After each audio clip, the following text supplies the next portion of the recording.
Here's the script for part 1. Scene. Open on a cozy living room. Soft light, perhaps a crackling fireplace. An elderly hand reaches for a cup of tea. Hello, friends. Are you doing all right today? I hope so. Because I want to talk to you about something unsettling. Something that can happen when you're most vulnerable. When your world feels like it's been turned upside down.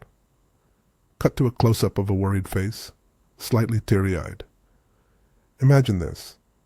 You've just lost your beloved spouse. The house feels empty. The days are long. Grief. It wraps around you like a heavy cloak. It's hard to think straight, isn't it? Everything seems blurry. Scene. Transition to a ringing phone. The sound is insistent, echoing slightly. A hand hesitates before answering. Then the phone rings. A kind voice on the other end. Someone who seems to understand. They offer sympathy. They offer help. They might sound like they're from your bank or an insurance company, maybe even the government. Cut to a montage of quick scenes. A hand fumbling with a checkbook, a worried look at a computer screen, a bill clutched in a trembling hand. This isn't about the friendly neighbor who brings over casserole. It's about something darker. It's about a phone call that can empty your bank account while you're still reeling. They want your money. They want to prey on your grief and confusion. Scene. Back to the living room. The wise face is now determined. It happens more often than you think, and it can be devastating. Losing your life savings on top of losing your partner. No, my friend. We are not going to let that happen. Not on my watch. Steen. Close up on the hand, reaching for the teacup again. A sense of calm now permeates the image. We'll talk about this call. We'll explore it. And most importantly, we'll find a way to protect yourself. I'll share a simple rule. A habit that might sound easy, but it is critical. Something that will help you stay safe and stay in control. But this phone call is just the beginning. There's another warning, a much more important one. Let's talk about the first of them now. All right, now that you understand the setup, let's talk about how these vultures work. They're like sneaky shadows, waiting for the perfect moment. That moment, my friend, is often right after a loss. Right when you're most vulnerable. Think about it. You're exhausted. Grief wraps around you like a heavy cloak. Your mind is foggy, and the world feels blurry. The last thing you're thinking about is protecting your money. They know this. They exploit it. The phone rings. You answer, barely able to speak. A friendly voice, full of concern, introduces themselves. I'm calling from fake bank name regarding your recent account activity. Immediately, a knot forms in your stomach. Something did feel off at the bank last week. You were tired, distracted. Things seemed confusing. The voice continues. We noticed some unusual transactions. We're here to help protect your funds. Help? Relief washes over you. Someone, finally, is looking out for you. This is the seed of their deception. They're positioning themselves as your savior. They might say something like, we just need to verify some information for security. Can you confirm your social security number, date of birth, and the last few transactions? Oh, those transactions. You barely remember them. The groceries, the doctor's bill. Everything seems so jumbled right now.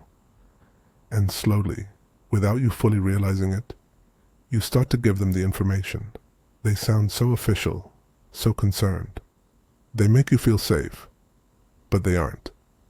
It's all a carefully crafted lie. Each piece of information you give them is a step closer to losing everything. Your savings, your home, your security. The call goes on. They might try to convince you to transfer money to a safe account, or ask for access codes to your online banking, or even suggest a new investment opportunity, something designed to sound urgent and exclusive. The goal?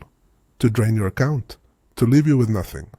This isn't just about money, friends. It's about robbing you of your dignity, your peace, your ability to live your golden years in comfort. We're going to dig deeper into the red flags you must identify in these calls. But before we get to the specific warning signs, remember this. The best defense is a strong offense. So in the next part of this conversation, we'll talk about the first habits to build right now. This is more crucial than you might think. Okay, let's craft part 3 of the video script.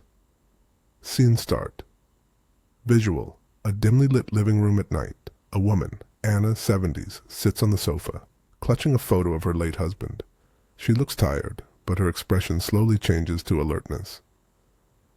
Now let's talk about the phone calls. You know, those friendly ones. The ones that come at the worst possible time.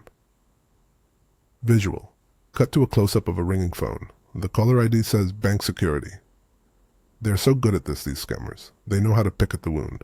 They prey on your grief. Visual. Anna's face in close-up. Her eyes widen slightly. You're vulnerable. You're confused. You're still reeling from everything. Visual. Return to the sofa. Anna is now slightly more composed, as if steeling herself. Imagine this. You're settling in for the night. You're exhausted. A phone rings. It's a bank representative. A friendly voice. Sympathetic. They say there's been some unusual activity on your account. Visual. A quick flash of a bank statement with concerning numbers. They're so sorry for your loss, they say. They just want to help. Visual. A hand, presumably Anna's, reaches for the phone. Her fingers tremble. They need your account number, your password, maybe even your social. Security number, just to protect your money. Visual. Anna looks away from the photo, her expression hardening. Don't. Hang up immediately, no matter how convincing they sound. Visual. A montage of quick shots, a hand writing a check, a closed bank door, a worried expression. Then, a quick flash of the scammer's smiling face. These calls are carefully crafted. They sound genuine. They use official-sounding language. They'll try to rush you. Don't fall for it. Visual. Return to Anna on the sofa, now sitting upright. Think about this. Your bank, your insurance company, they already know your situation.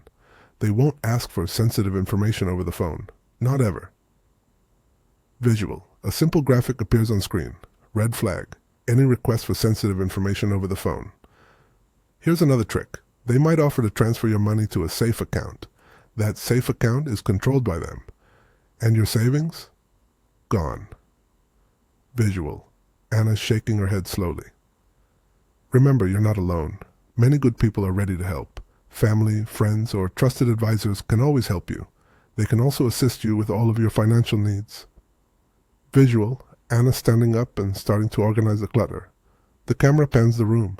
There are signs of a life, not of a person stuck in the past. But before you reach out to these resources, learn to identify these calls. Learn the signs. Visual. Fade to black. And in the next part, we'll talk about how to develop your network of trusted people, the ones who can help protect you, not just from the phone calls, but from so many things.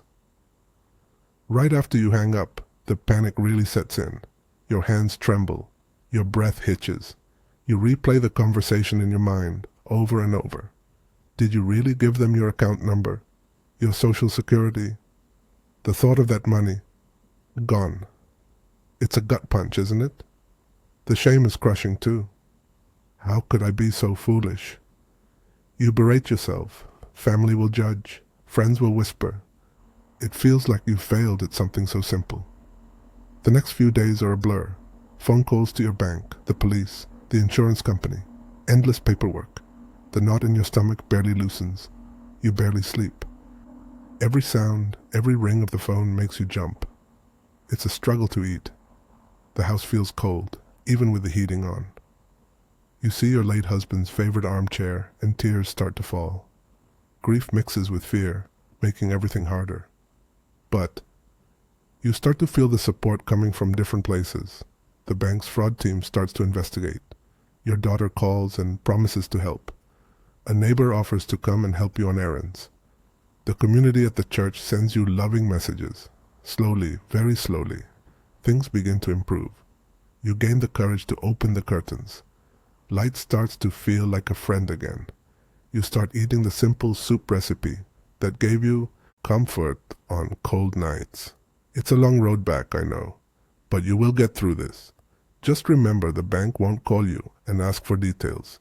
If you have any doubts, hang up and call the bank using the official number on your bank card. Be very careful with any link or text message that looks suspicious. This is just one of many ways they try to take advantage. The next time, we'll talk about another tactic, one that's getting more and more common. It involves something many of us are guilty of, some of the information we let on social media. Be ready. You really need to listen.